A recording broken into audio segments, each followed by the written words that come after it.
কি কাজ তোমার এখানে? কেন এসেছো তুমি? কাল এতবার করে আসতে বারণ করলাম, তাও এসেছো? নির্লজ্জ মেয়ে মানুষ কোথাকার। মা, তোমার কি হয়েছে বলো তো? কদিন ধরেই দেখছি হিয়ার সাথে বড্ড খারাপ ব্যবহার করছো তুমি। কি হয়েছে মা তোমার? আবির, যা বোঝো না তাই নিয়ে কথা বলো না। ওই দুশ্চরিত্রা মেয়েকে আমি কিছুতেই আমার ছেলের বউ হিসেবে মেনে নেব না। আন্টি, তুমি আমায় এটা বলতে পারলে? আমি তোমাকে আমার মায়ের জায়গা দিয়েছি মনে মনে, আর তুমি? এই থামো তো। যে মেয়ের চরিত্রের দোষ আছে আমি তার মা হতে চাই না কোনো দিন। উফ, কি দুর্ভাগ্য তোমার মায়ের। তোমার মতো মেয়েকে পেটে ধরেছিলেন। ছ্যা ছ্যা। মা, তুমি এসব, তোমার সাথে সব কথা আমি পরে বলবো। আগেই অলক্ষী কুলোটা মেয়ে মানুষটাকে চলে যেতে বলো আমার বাড়ি থেকে। আন্টি, আমার আর আবিরের সম্পর্ক সেই কলেজ জীবন থেকে। তুমি তো সবটাই জানতে। আমাকে মায়ের মতো আগলে রেখেছিলে এতকাল, আর আজ? তখন বোকা ছিলাম, কিন্তু আজ আমি আর বোকা নই। যে মেয়ে অফিস থেকে রাত 11টায় বাড়ি ফেরে তাকে আমার বাড়ির বউ কোনো দিনই করতে পারবো না। আর তোমার বাবার অবস্থাও তো এমন কিছু ভালো না। বিয়েতে পণ ক টাকা দিতে পারবে শুনি? আন্টি, কি হয়েছে গো তোমার? আমার যে আন্টি পণ নেয়াকে ঘৃণ্য অপরাধ বলে মানত, ধনী গরিব সকলকেই সমান সম্মান দিত, মেয়েদের নিজের পায়ে দাঁড়াতে বলতো, সেই আন্টির মুখে আজ আমি এসব কি শুনছি? আবির, আমি আর একটাও কথা বলতে চাই না ও মেয়ের সাথে। ওকে এই মুহূর্তে চলে যেতে বলো। আর ও যদি না যায় তাহলে আমি এই বাড়ি থেকে বেরিয়ে যাব। না না আন্টি, দরকার নেই এসবের। আমি চলে যাচ্ছি গো। আর কখনো এ বাড়িতে আসবো না আমি। হ্যাঁ, কথাটা যেন মাথায় থাকে। সামান্য লজ্জাও থাকলে আশা করি আজকের পর আর তোমার মুখ দেখতে হবে না আমায়। হিয়া আর দাঁড়ালো না। চোখের জল মুছে বেরিয়ে এলো আবিরের বাড়ি থেকে।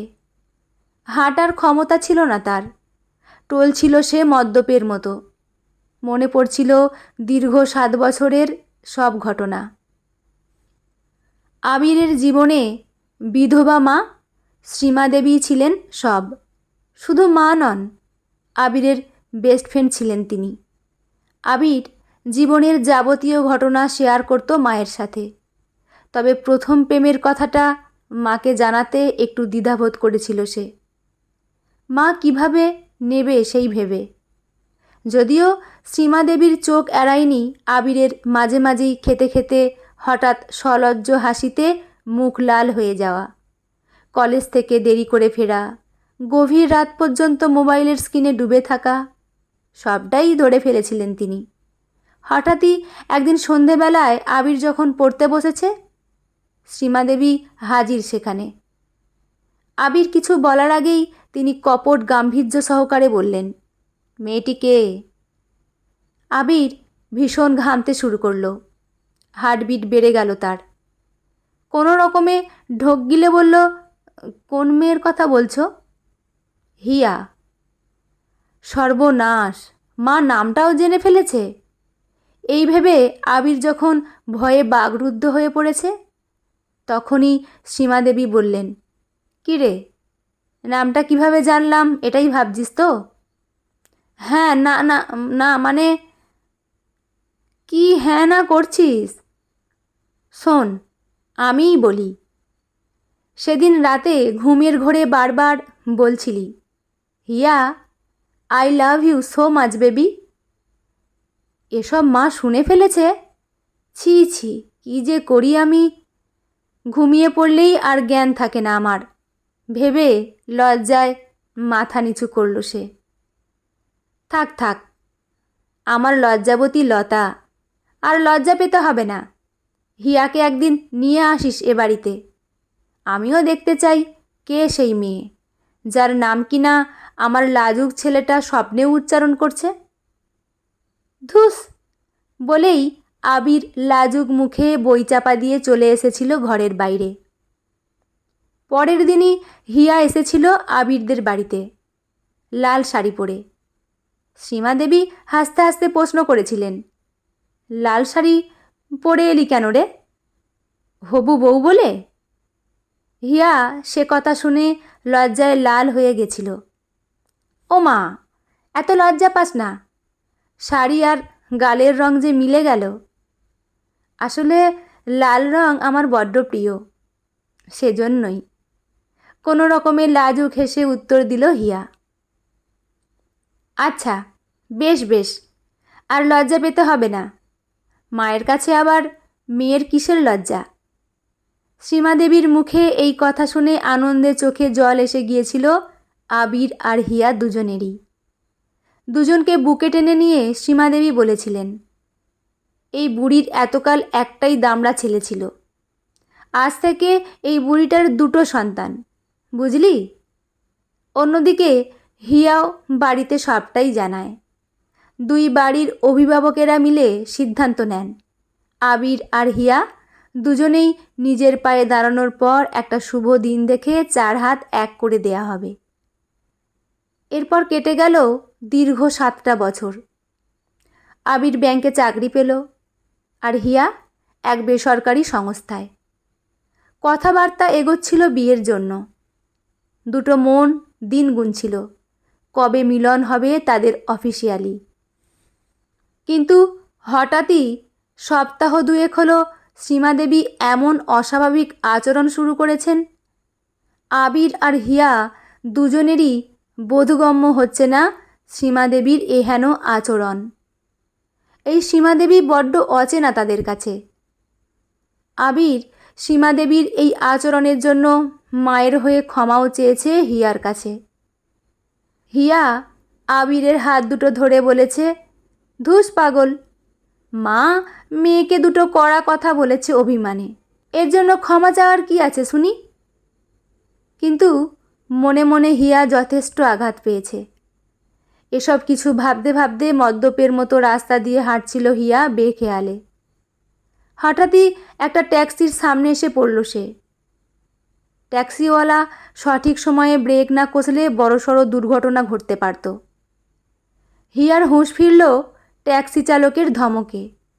আরে, নেশা টেশা করে রাস্তায় বেরিয়েছেন নাকি? এক্ষুনি তো একটা বিপদ ঘটতে যাচ্ছিল। হিয়া সামলে নিল নিজেকে। কোনো রকমে বাড়ি ফিরল ও। বাড়ি ফিরে নিজের ঘরে ঢুকেই দরজা বন্ধ করে দিল ও। হাজার ভেবেও আন্টির এরকম আচরণের কোনো কারণ মাথায় এলো না ওর। ভাবল আবিরের সাথে এই নিয়ে কথা বলবে। এই ভেবেই আবিরকে একটা মেসেজ করল ও, যে আগামীকাল কফি শপে দেখা করবে ওরা। হিয়া কফি শপে এসে দেখে আবির তার আগেই এসে পৌঁছেছে। হিয়াকে আসতে দেখে আবির বলল, এত দেরি হলো কেন আসতে? কি এমন রাজকার্য ছিল তোর শুনি?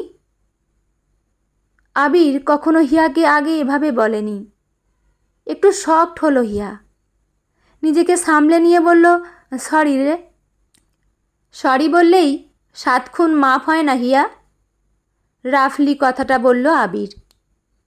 সবারই সময়ের দাম আছে, তোর নাই থাকতে পারে অবশ্য। আবির, তুই এভাবে বলছিস? তুই? এর আগে এমনও হয়েছে আমি 1 ঘন্টা লেট করেছি, তুই কিচ্ছুটি বলিসনি আমায়। আজ মাত্র 5 মিনিট লেট করেছি বলে? শোন, ওসব কথা এখন থাক, আগে বল কী কারণে ডেকেছিস আমায় কফি শপে? আচ্ছা শোন বলি। বলেই আবিরের হাত দুটো নিজের মুঠোয় নিয়ে বলল হিয়া, তোর কষ্টটা বুঝতে পারছি রে আমি। তুই কেন এভাবে রিয়্যাক্ট করছিস সবটা বুঝতে পারছি রে বাবু। হিয়ার এই কথা শুনে একটু যেন থতমত খেয়ে গেল আবির। কি বুঝতে পারছিস শুনি? অন্তর্যামী হয়ে গেছিস নাকি আজকাল? যাকে ভালোবাসি তার মন পড়ে ফেলতে অন্তর্যামী হতে হয় না রে পাগল। শুধু তার চোখ দুটো ভালো করে দেখলেই বোঝা যায় সবটা। তাই তা কি বুঝলি? আবির, তুই যতই রিয়্যাক্ট করিস, তোর চোখ দুটো অন্য কথা বলছে। তুই টেনসড আছিস, আর চোখ দুটো জুড়ে যেন এক পাহাড় কষ্ট। কি হয়েছে রে তোর সোনা? আমার সাথে শেয়ার করবি না? ধ্যাত, কি যাতা বকছিস? কোনো দুঃখ নেই আমার মনে। মনে মনে আবির ভাবল, আমায় এভাবে দুর্বল করে দিস না হিয়া। অনেক কষ্টে নিজের মনকে আমি শক্ত করেছি, এভাবে নরম করে দিস না আমায়। মুখে বলল, আর কিসের জন্যই বা দুঃখ করব শুনি? আন্টির জন্য, মায়ের জন্য। কেন, কি হয়েছে মায়ের? আবির, গতকাল আমি অনেক ভাবলাম জানিস তো বাড়ি ফিরে আন্টির এমন অদ্ভুত আচরণের কারণ। তারপর মনে হলো আন্টির কোনোভাবে মনের অসুখ হয়নি তো। তাই ভাবলাম আন্টিকে কোনো সাইকোলজিস্টের কাছে নিয়ে গেলে কেমন হয়। কি? টেবিল চাপড়ে চেঁচিয়ে উঠল আবির। তুই আমার মাকে পাগল বললি? এত বড় সাহস, মাকে অসম্মান করলি তুই? এ মা, পাগল কেন হবে আন্টি? আবির শোন, তোর বুঝতে ভুল হচ্ছে। দেখ, শরীরের যেমন অসুখ হয় তেমন মনেরও হয়। শরীরের অসুখ হলে তো আমরা ডাক্তার দেখাই, তাহলে মনের অসুখ হলে ডাক্তারের কাছে যেতে লজ্জা কিসের? আর আবির, তোর তো কখনো এসব ট্যাবু ছিল না, আজ হঠাৎ এরকম করছিস কেন? আর তুই নিজেও জানিস আমি আন্টিকে কতটা সম্মান করি। আমি কেন অসম্মান করব আন্টিকে বল? শোন, এত কথার দরকার নেই। আমি তোর সাথে আর এক মুহূর্ত কথা বলতে ইন্টারেস্ট নই। আর কাল মা ভুল কিছু বলেনি তোকে। আবির, তুই এ কথা বলছিস? মনে ভীষণ আঘাত পাওয়া হিয়ার চোখে জল এসে গেল। আর শোন, আমাকে আর ফোন মেসেজ করে ডিস্টার্ব করবি না, ওকে? সামনেই আমার বিয়ে, মা পছন্দ করেছে পাত্রী, আর আমার নিজেরও তাকে পছন্দ হয়েছে যথেষ্ট।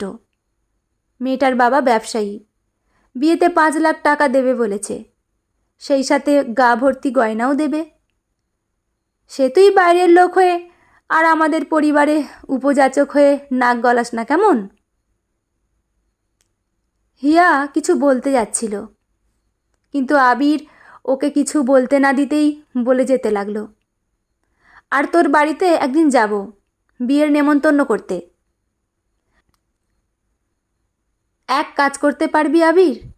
হিয়া বলল, একটু বিষ এনে দিতে পারিস আমায়? তোর মুখে এসব কথা শোনার চেয়ে মরে যাওয়াটাই বোধহয় বেটার হতো। যাই হোক, প্লিজ নেমন্তন্ন করতে আসিস না আমাদের বাড়িতে। তার চেয়ে বরং বিষ হাতে করে আনিস আমার জন্য, সেটাই বেশি স্বস্তিদায়ক হবে আমার কাছে। আসি রে। চোখের জল মুছে হিয়া চলে গেল। আবির তার চলে যাওয়া দেখতে লাগলো প্রাণ ভরে। আস্তে আস্তে হিয়া দূরের রাস্তায় মিলিয়ে গেল। আবিরের চোখ ঝাপসা হয়ে এলো। কেটে গেছে 1 বছর। আজ হিয়ার বিয়ে, তবে আবিরের সাথে নয়, সৌম্যদীপের সাথে। সেই কফি শপে দেখা হওয়ার 1 মাস পরেই আবিরের বিয়ে হয়েছে নিবেদিতা বলে একটি মেয়ের সাথে। তবে এখানে নয়, দিল্লিতে কোনো এক 5 তারা হোটেলে। এমনটাই কানে এসেছে হিয়ার। শোনা যায় তারপর থেকে দিল্লিতেই আছে আবির, নিবেদিতা আর সীমা দেবী। আর কলকাতায় ফেরেননি কেউ। প্রথমে আবিরের সাথে সম্পর্ক শেষ হওয়ার কষ্ট না মানতে পারলেও আস্তে আস্তে সবটাই মেনে নিয়েছে হিয়া। মা বাবার পছন্দের পাত্র সৌম্যদীপকে বিয়ে করেছে সে আজ। যথারীতি ধুমধাম করে বিয়েটা হয়ে গেল হিয়া সৌম্যদীপের। লাল বেনারসি আর এক সিঁথি সিঁদুরে মোহময়ী লাগছিল হিয়াকে। হঠাৎই এক বয়স্কা মহিলার প্রবেশ। পরনে তার সাদা শাড়ি, তবে মুখটা ঘোমটায় ঢাকা। চারিদিকে দেখে নিয়ে খুব সন্তর্পণে ঘোমটা সরালেন রহস্যময়ী। খুলেই বিয়ের কনেকে দু চোখ ভরে দেখলেন তিনি। আশীর্বাদ করলেন প্রাণ ভরে। এই রহস্যময়ী মহিলা হলেন আবিরের মা শ্রীমা দেবী, হিয়ার আর এক মা। গত বছর যখন আবির আর হিয়ার বিয়ে ঠিক হয়েছিল, তখন হঠাৎই একদিন বাড়ি ফিরেই আবির অজ্ঞান হয়ে পড়ে। তারপরেই শুরু হয় প্রচণ্ড মাথা যন্ত্রণা। আবির বলেছিল তার মাকে যে এমন মাথা যন্ত্রণা নাকি মাঝে মাঝেই তার হয়, কিন্তু সে বিশেষ গুরুত্ব দেয়নি সেই যন্ত্রণাকে। ডাক্তারের কাছে নিয়ে যাওয়া হয় আবিরকে। সিটি স্ক্যানের পর জানা যায় আবিরের ব্রেন টিউমার হয়েছে, আর বাঁচানো সম্ভব নয় তাকে। হাতে মাত্র 2 মাস সময় আছে তার। সেদিনই শ্রীমাদেবী ঠিক করেন হিয়াকে এতটাই অপমান করবেন তিনি যাতে আবিরের জীবন থেকে সে সরে যায়, ভেঙে যায় তাদের বিয়ে। আবির প্রথম দিকে মায়ের এমন আচরণের কারণ বুঝতে না পারলেও পরে সীমাদেবী আবিরকে সবটা বুঝিয়ে বলেন। হিয়ার কাছ থেকে গোপন রাখতে বলেন আবিরের অসুখের কথাটা। আবিরও হিয়াকে নিবেদিতার সাথে বিয়ের মিথ্যে গল্প বলে। আবিরের মৃত্যুশয্যায় সীমাদেবী আবিরের হাত দুটো জড়িয়ে ধরে বলেছিলেন, তোর যখন মাত্র 2 বছর বয়স তোর বাবা মারা যান। বহির্দবের যে কি জ্বালা তা যে আমার থেকে ভালো আর কেউ বোঝে না রে বাবা। আমার হিয়াও আমার মতোই কষ্টে জীবনটা কাটাক, তা যে আমি সহ্য করতে পারবো না। আমার মেয়েকে যে সাদা শাড়িতে দেখতে পারবো না আমি। চারিদিকে অনেক লোক, কেউ দেখে ফেলতে পারে যে কোনো মুহূর্তে। আবিরের মাকে অনেকেই চেনে। যারা আজ হিয়া সৌম্যদীপের বিয়েতে এসেছে তাকে দেখলে অনেক প্রশ্ন উঠবে। দেরি না করে তাড়াতাড়ি ঘোমটায় মুখ ঢেকে বিয়ে বাড়ি থেকে বেরিয়ে গেলেন সীমাদেবী। বন্ধুরা, গল্পটি এখানেই সমাপ্ত। গল্পটি আপনাদের কেমন লাগলো অবশ্যই কমেন্ট করে জানাবেন। লেখা সুচন্দ্রা চক্রবর্তী, পাঠে আমি রিমি। দেখা হচ্ছে পরের কোনো গল্প নিয়ে। ভালো থাকবেন সবাই। ধন্যবাদ।